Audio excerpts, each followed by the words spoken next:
समझिए, कन्हैया कुमार जैसे ही एक्टिव हुए इसके बाद पूरे बिहार की सियासत ही पलट के रख दी है भाई साहब। गठबंधन टूटने की कगार पर आ गया है। इस चुनाव में महागठबंधन के साथी प्रमुख राजनीतिक दल राष्ट्रीय जनता दल आरजेडी के नेता तेजस्वी यादव और उनके समर्थकों को ऐसा लग रहा है कन्हैया कुमार जब एक्टिव हो रहे हैं कि कांग्रेस है ना वो उनकी राजनीतिक जमीन को हथियाने की कोशिश कर रही है। अब उसके अलग अलग लॉजिक भी निकल के आ रहे हैं, सारे कारण हैं वो सब मैं स्पष्ट करता हूं। ऐसा क्यों आ रहा है, कन्हैया कुमार को एक्टिव करने के पीछे कांग्रेस की क्या चाल है ये समझते हैं। असल में कांग्रेस में बिहार के दो नेताओं यानी कि पप्पू यादव और कन्हैया कुमार की राजनीतिक सक्रियता से परेशान है। खासकर कांग्रेस के साथ मिलकर के उनके सक्रिय होने पर ज्यादा परेशानी है। पप्पू यादव भी सब सक्रिय होकर काम कर रहे हैं। परेशानी इतनी है कि कई गंभीर राजनीतिक विशेषज्ञ और विश्लेषक इस निष्कर्ष तक पहुंच गए हैं कि पप्पू यादव और कन्हैया कुमार की सक्रियता के कारण ही महागठबंधन पर आ जा सकती है। पप्पू यादव लोकसभा भले ही ना पहुंच पाए हो, लेकिन पूरी कोशिश थी।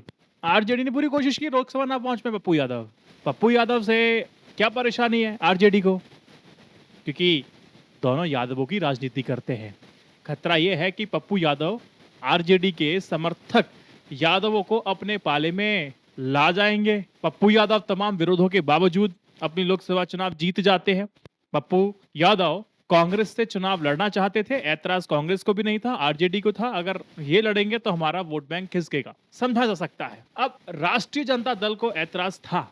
पप्पू यादव निर्दलीय उम्मीदवार के रूप में चुनाव जीतकर लोकसभा पहुंच गए। इस समय निर्दलीय सांसद होने के बावजूद पप्पू यादव कठिन मोर्चा पर कांग्रेस के साथ हैं। वो चाहते तो बीजेपी के साथ जाके कोई मंत्री पद की संभावना को टटोल सकते थे, लेकिन वो नहीं गए। वो आज भी अपने दल का विलय कांग्रेस में किए हुए हैं और उनके साथ आगे बढ़ रहे हैं। अब आरजेडी को लगता था ना कि यार पप्पू यादव खतरा है उनके वोट बैंक के लिए, तो सारी कोशिश की और कांग्रेस से नहीं लड़ने दिया। ठीक है।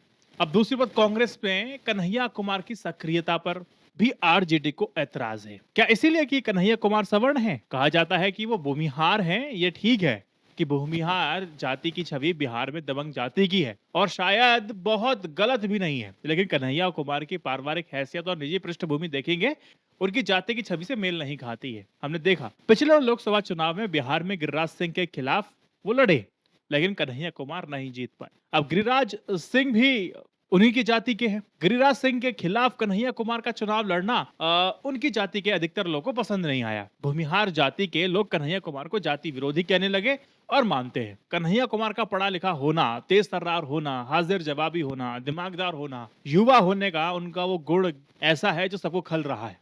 यही गुण राष्ट्रीय जनता दल आरजेडी के लिए उन्हें सबसे अधिक अस्वीकार बना देता है। अब कांग्रेस क्या कर रही है इस समय? कांग्रेस ने कन्हैया कुमार को प्रमुख चेहरा बना करके प्रोजेक्ट करने का फैसला कर लिया। अब कन्हैया कुमार क्यों? क्योंकि उनकी युवाओं में, छात्रों के बीच लोकप्रियता काफी अच्छी है। अब उसी लोकप्रियता को कांग्रेस अपने पक्ष में भुनाना चाहती है। कन्हैया कुमार के नेतृत्व में पद यात्रा की योजना कांग्रेस ने बना ली। नौकरी दो, पलायन रोको। आपको पता है कि बिहार के ज्यादातर लोग दूसरे राज्य में जाते हैं नौकरी के लिए। अब ऐसे नारों के साथ युवाओं को जोड़ने का प्रयास करेगी। कांग्रेस पार्टी को लगता है कि जो राष्ट्र विरोधी आरोप जो लगाए गए थे कन्हैया कुमार में, प्रोपेगेंडा है जिसे जनता समझ चुकी है और उनकी छवि अभी कन्हैया कुमार की और मजबूत हुई है। अब उसको कैश करना है।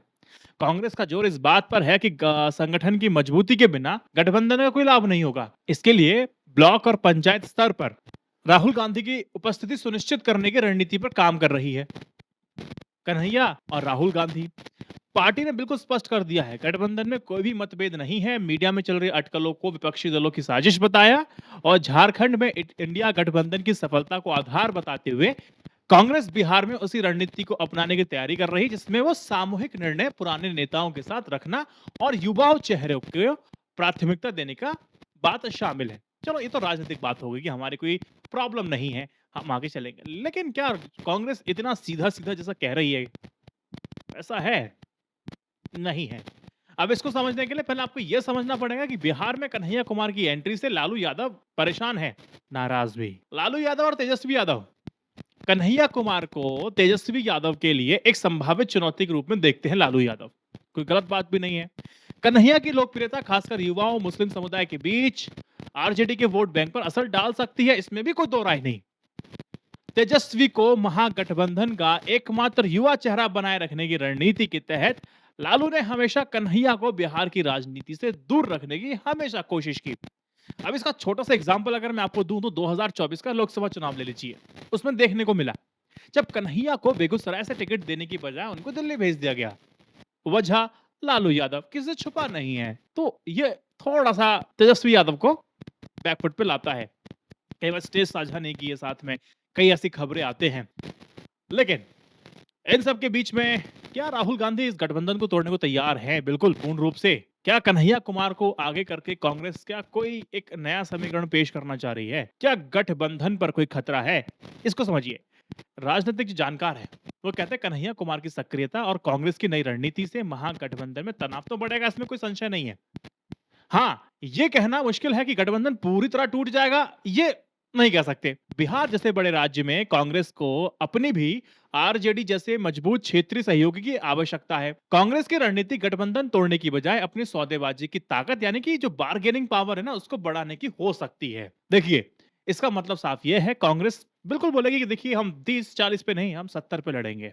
वही पुरानी 2025 के विधानसभा चुनाव में अपनी पुरानी 70 सीटों को हासिल करने की कोशिश करेगी और आरजेडी पर दबाव बनाएगी। सिंपल। राहुल गांधी का एक तो ये बात हो गई। दूसरी ये भी हो सकती है कि राहुल गांधी एक लंबा डेंट झेलें लेकिन दीर्घकालिक जो लक्ष्य है उसको प्राप्त कर लें। मतलब राहुल गांधी की रणनीति केवल 2025 के विधानसभा चुनाव तक सीमित नहीं हो सकती, ये भी हो सकता है उनका असली लक्ष्य 2029 के लोकसभा चुनाव में कांग्रेस की स्थिति को मजबूत करना हो सकता है। बिहार में कांग्रेस का वोट बैंक बढ़ाने और पार्टी को स्वतंत्र ताकत के रूप में स्थापित करने से भविष्य में राष्ट्रीय स्तर पर भी फायदा मिल सकता है। आरजेडी का पिछलग्गू नहीं बनेगा कांग्रेस, इस पे भी काम हो सकता है। कन्हैया जैसे युवा और प्रभावशाली चेहरे को आगे लाकर राहुल गांधी कांग्रेस को एक नई पहचान देना चाहते हो जो किसी भी क्षेत्रीय दल पर निर्भर ना हो।